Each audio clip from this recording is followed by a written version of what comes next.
Hey guys, welcome back to Abhishek for dream study. आज के दिन मैं आपके लिए अत्यंत महत्वपूर्ण वीडियो लेकर आया हूं। आज के दिन मैं आपको बताऊंगा कि आखिरकार आप अपने मोबाइल से SWD-IS पीसीएस जो पेपर आया है उसका फॉर्म कैसे भर सकते हैं। ठीक, तो चलते हैं, शुरू करते हैं सीधा वीडियो। आप सीधा गूगल पर जाएंगे और गूगल पर आप सर्च करेंगे SWD कोचिंग 2026। जैसे मैंने यहाँ पर टाइप कर रखा है कि आप सर्च करेंगे SWD, ठीक, कोचिंग 2026 आप डालेंगे तो ये आ जाएगा और इसके ऊपर क्लिक कर देना है। ठीक, जब आप क्लिक कर देंगे तो सबसे ऊपर जो आपके लिए वेबसाइट आएगी, जहाँ पर आप देख रहे हैं ये वाली वेबसाइट, मैं बता दूं, ये वाली वेबसाइट जो कि आदेश लिखा हुआ है और यहाँ पर लिखा हुआ है सोशल वेलफेयर यूपी SDC.gov.in। ये इसकी ऑफिशियल वेबसाइट है। ठीक, इसके ऊपर आप क्लिक करेंगे। ठीक, जब इसके ऊपर आप क्लिक करेंगे तो देखेंगे कि आप इसके वेबसाइट के अंदर आ जा रहे हैं। ठीक, अभी देखते हैं इसकी वेबसाइट खुल जाए तो ये है इसकी ऑफिशियल वेबसाइट और देखेंगे इस बार 2026 के लिए ये पूर्णतः अपडेट हो चुका है। ठीक, इसमें आप क्या करेंगे, जो ये ऊपर वाला ऑप्शन आप देख रहे हैं, यहाँ पर जब आप जाएंगे तो यहाँ इससे संबंधित जो महत्वपूर्ण दस्तावेज हैं, यानी कि इसका फॉर्म कैसे भरा जाएगा, कुछ बताया है। साथ ही साथ ये भी बताया कितने सेंटर हैं, कितनी सीट हैं, क्या रूल्स रेगुलेशन है। ठीक, इसकी सारी डिटेल इसी में मिल जाएगी। एक बार मैं थोड़ा सा आपको अंदर लेकर चलता हूँ। यहाँ पर आप जब क्लिक करेंगे तो देखेंगे इतनी सारी चीज़ें आपको मिलेंगी कि आपको आवेदन संबंधित सूचनाएं मिल जाएंगी, आवेदन का प्रारूप, समय सारणी, प्रयोग संबंधी सूचना, और ये सब मैंने अपने वीडियो पर बना कर रखा है तो आप वहाँ पर ही देख सकते हैं, इसमें कोई दिक्कत नहीं, और वहाँ पर मैंने अच्छे से बताया भी है। ठीक, अब बैक टू हम चलते हैं। तो यहाँ पर आप देखें कि अब यहाँ पर अभी मैंने क्लिक किया था, अब हम क्लिक करेंगे जहाँ से आवेदन आपको करना है। ठीक, यहाँ से हमने अभी किया था जहाँ से महत्वपूर्ण गाइडलाइन मिलती थी। ठीक, यहाँ से हम लोग फॉर्म कैसे भरेंगे इसके ऊपर क्लिक करेंगे। ठीक, ये जो नीला नीला बना हुआ है इसी के ऊपर जैसे आप क्लिक करेंगे तुरंत क्या कहते हैं कि आपका फॉर्म खुल जाएगा। ठीक, और जो नीचे वाली है वो आवेदन पत्र संशोधित करे वाला है कि यदि आप कभी भविष्य में यानी कि जब फॉर्म भरें तो ये थोड़ी गलती हो जाए तो आप उसे संशोधित भी कर सकते हैं, कोई विशेष दिक्कत है नहीं। ठीक, और नीचे प्रिंट कर सकते हैं। विशेष ध्यान दीजिएगा कि कई लोग अपना प्रिंट करना भूल जाते हैं, तो प्लीज़ प्रिंट कर लीजिएगा।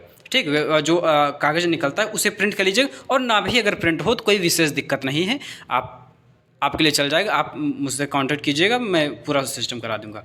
ठीक, तो चलते हैं, अब देखते हैं कि आखिरकार आपको अप्लाई कहाँ से करना है। तो आपको ऊपर क्लिक करना है ऑनलाइन आवेदन पत्र भरें, इसके ऊपर आप जैसे ही क्लिक करेंगे, ठीक, तो यहाँ पर ये अब आपका फॉर्म खुल गया है। ठीक, जैसा कि आप देख रहे हैं इसमें लिखा है कि 2026 के लिए ये फॉर्म है। ठीक, ये जो फॉर्म है ये 2026 के लिए है। ठीक, और आज की जो डेट है 18 तारीख, मैंने आपको पहले बताया था कि 18 तारीख को इसका जो फॉर्म है वो आ जाएगा।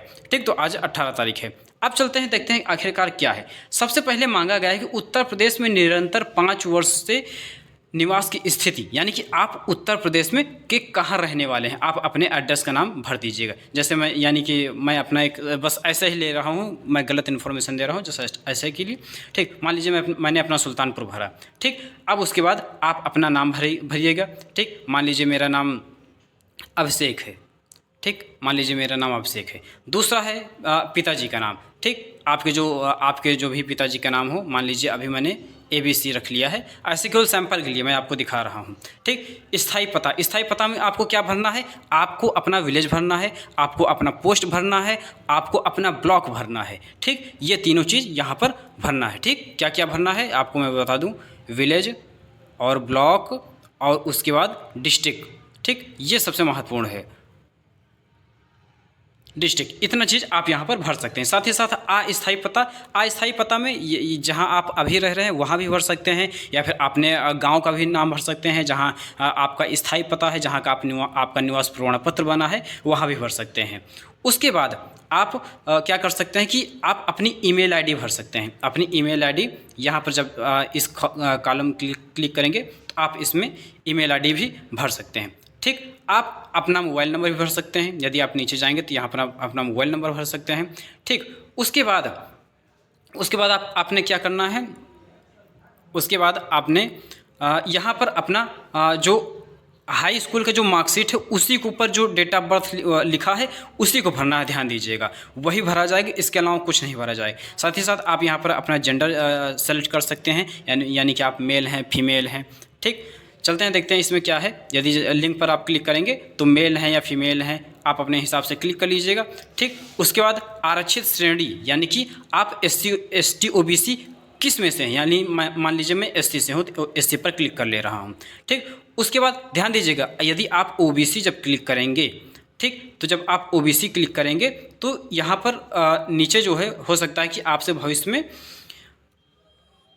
उसकी जो OBC की जो सर्टिफिकेट है वो सब मांगा जा सकता है, और जो SC है उसका भी मांगा जा सकता है। यदि आप दिव्यांग हैं तो इस पर क्लिक कर दीजिएगा और वो भी आपको थोड़ा सा एक्स्ट्रा रिजर्वेशन टाइप का मिल जाएगा। यदि नहीं है तो इसको ऐसे ही मत छूइएगा। ठीक, उसके बाद आपने क्या करना है कि अपने माता पिता की वार्षिक आय इसमें भरनी, यानी कि आपके माता पिता कितना कमाते हैं एक साल में वो कर सकते हैं। ध्यान दीजिएगा 6 लाख से यदि ऊपर कमाते हैं तो आप इसके फार्म भरने के योग्य नहीं है। यदि आप आपके गार्जियन जो हैं कुल मिलाकर 6 लाख से कम कमाते हैं तो आप इसका फार्म आराम से भर सकते हैं। ठीक, अब देखते हैं कि आखिरकार आगे क्या बताया गया है। इसमें क्या है कि 6 लाख से कम वालों के लिए, ठीक, आय प्रमाण पत्र क्रमांक, यानी आय प्रमाण पत्र आपके आय प्रमाण पत्र पर 2 संख्याएं होती हैं, आवेदन प्रमाण पत्र, आवेदन क्रम संख्या, साथ ही साथ सर्टिफिकेट नंबर यानी कि प्रमाण पत्र संख्या। तो आपने यहाँ पर प्रमाण पत्र संख्या भरनी है जो नीचे लिखा होता है। ठीक, उसके बाद वो 12 अंकों का होता है। ठीक, उसके बाद आपको क्या करना है कि आप जब जाएंगे नीचे तो जो आपके कॉलेज की डिटेल मांगी जाएगी, यानी कि आपकी जो शैक्षणिक योग्यता है उसकी डिटेल मांगी जाएगी। यहाँ पर आपको यूपी बोर्ड सेलेक्ट कर लेना या CBSE, जिस भी आप बोर्ड के पढ़े हों। ठीक, किस वर्ष में आपने पास किया है, यहाँ पर आपका अनुक्रमांक क्या था, आपका प्रमाण पत्र क्रमांक क्या था, अंक पत्र क्रमांक क्या था, आपको पूर्णांक क्या था, प्राप्तांक क्या था। इसी तरीके से आपको ग्रेजुएशन और सभी का भर देना है। जो अभी लास्ट ईयर हैं, जो अभी लास्ट ईयर के छात्र हैं, जो अभी पढ़ रहे हैं, फाइनल ईयर में हैं, वो क्या कर सकते हैं कि अभी थोड़ी देर वेट कर सकते हैं जब तक उनका रिजल्ट आए वो भर सकते हैं। लेकिन ध्यान दीजिएगा कि आपका अभी तक रिजल्ट आ जाना चाहिए। यदि आपका अभी 1 महीने के अंदर भी रिजल्ट आ रहा है तब भी आप इसके फार्म भर सकते हैं आराम से, कोई दिक्कत नहीं है। यानी कि 18 जून तक इसके फार्म भरे जाएंगे। 18 जून तक यदि आपके जो रिजल्ट आ जा रहा है तो आप उस हिसाब से इसमें डिटेल भर दीजिएगा। यदि आपका जो रिजल्ट है 18 जून तक भी नहीं आ रहा है तो फिर समझिए आप इसके फार्म भरने के एलिजिबल नहीं हैं। ज़रूरी नहीं कि आपके पास ओरिजिनल मार्कशीट हो, नहीं, या आपके पास यदि इंटरनेट जनरेटेड मार्कशीट भी है तभी आपका काम चल जाएगा। उसके बाद फ़ोटो पहचान पत्र, यानी कि आप आधार देना चाहेंगे, वोटर ID जो भी आप देना चाहते हैं वो दे सकते हैं। ठीक, इसमें आपको उसके नीचे आपको यहाँ पर आधार का जो अंक है वो भरना है। साथ ही साथ परीक्षा जिसके लिए आप कोचिंग में एडमिशन लेना चाहते हैं, यानी आप IAS की तैयारी कर रहे हैं, PCS की तैयारी कर रहे हैं, वो सब भर सकते हैं। मान लीजिए मैंने IAS का सिलेक्ट कर लीजिए। साथ ही साथ प्रवेश परीक्षा केंद्र जहाँ पर आप परीक्षा देना चाहते हैं, यानी कि आप परीक्षा कहाँ देना चाहते हैं। बहुत सारे सेंटर हैं तो अपने हिसाब से देख लीजिएगा। आगरा, अलीगढ़, अयोध्या, आजमगढ़, ये सब कई सारे हैं, लखनऊ वगैरह सब सेंटर हैं। और ध्यान दीजिएगा ये जो परीक्षाएँ होती हैं वो इसी के, यानी कि जो SWD कोचिंग सेंटर है 8 जगह हैं, उनके अंदर नहीं होती है, किसी अन्य विद्यालयों में होती है। जैसे कि जो आपने देखा होगा कि आश्रम पद्धत विद्यालय हैं जिसे अब सर्वोदय कहा गया है, वहाँ पर होती रहती है। लखनऊ में ज़्यादातर सर्वोदय में होते हैं। ठीक, उसके बाद अब चलते हैं, देखते हैं कि आखिरकार कि आप एडमिशन कहाँ लेना चाहते हैं। ये सबसे महत्वपूर्ण है। देखिए, इसके लिए आप बहुत महत्वपूर्ण है कि आप एडमिशन कहाँ लेना चाहते हैं, और ये बहुत सोच समझ के भरिएगा। जी हाँ, मैंने इसके ऊपर कई वीडियो पहले भी बनाए हैं, अब भी बता रहा हूँ कि बहुत सोच समझ के भरिएगा। ठीक, कि जो लड़कियां हैं, लड़कियों के लिए 2 सेंटर हैं। ठीक, लड़कों के लिए जो ST और OBC हैं उनके लिए केवल एक ही सेंटर है, भागीदारी भवन। ठीक, तो पहले पर आप ये सेलेक्ट कर सकते हैं। दूसरे पर आप अभी इसमें कई सारे ऑप्शन नहीं आए हैं, हो सकता है समय के साथ आ जाएं। आज पहला ही दिन, मैं आपको पहले दिन बता रहा हूँ, तो हो सकता है बाद में अपडेट हो जाए। ठीक, तो आपको 3 वरीयताएँ देनी है। सबसे पहला वरीयता जो लड़के हैं उनके लिए सबसे बढ़िया है छत्रपति साहू जी महाराज शोध एवं परीक्षण संस्थान लखनऊ का, इसी को कहते हैं भागीदारी भवन। बाकी के जो हैं उनका अलग अपना नाम है, उसको ज़्यादातर कहते हैं पूर्व परीक्षा प्रशिक्षण केंद्र। ठीक, तो ये सबसे अच्छा है लड़कों के लिए, और जो लड़कियां हैं उनके लिए अलीगंज का। ठीक, उसके बाद हापुड़ का। ठीक, उसके बाद आप यहाँ पर अपना कैप्चा भरेंगे, जो कि आप जो देख रहे हैं कि YJUNB लिखा है, ये इसका कैप्चा है। आप ये इसका कैप्चा भर देंगे। ठीक, उसके बाद आप सेव डिटेल एंड प्रोसीड पर क्लिक करेंगे। जब आप इस पर क्लिक करेंगे तो आपको क्या कहते हैं कि आपको क्या करना है कि आपके कई सारे फॉर्म जो हैं, जैसे जाति प्रमाण पत्र, आय प्रमाण पत्र, निवास प्रमाण पत्र, आधार का या फिर ग्रेजुएशन का मार्कशीट, और साथ ही साथ आपको जो 10th की मार्कशीट है वो भी मांगी जा सकती है। ठीक, तो ये थी हमारी पेशकश। यदि आपको वीडियो पसंद आए तो लाइक कीजिए, और साथ ही साथ यदि आपको फॉर्म भरने में कोई समस्या हो रही है तो आप कमेंट बेशक कीजिए, मैं आपको उसके पूरी और अच्छे तरीके से रिप्लाई दूंगा। ठीक है, मिलते हैं नेक्स्ट वीडियो में, तब तक के लिए आप सभी को बहुत बहुत धन्यवाद। और प्लीज़ हमारे चैनल को एक बार प्यार दीजिए, लाइक कीजिए। धन्यवाद।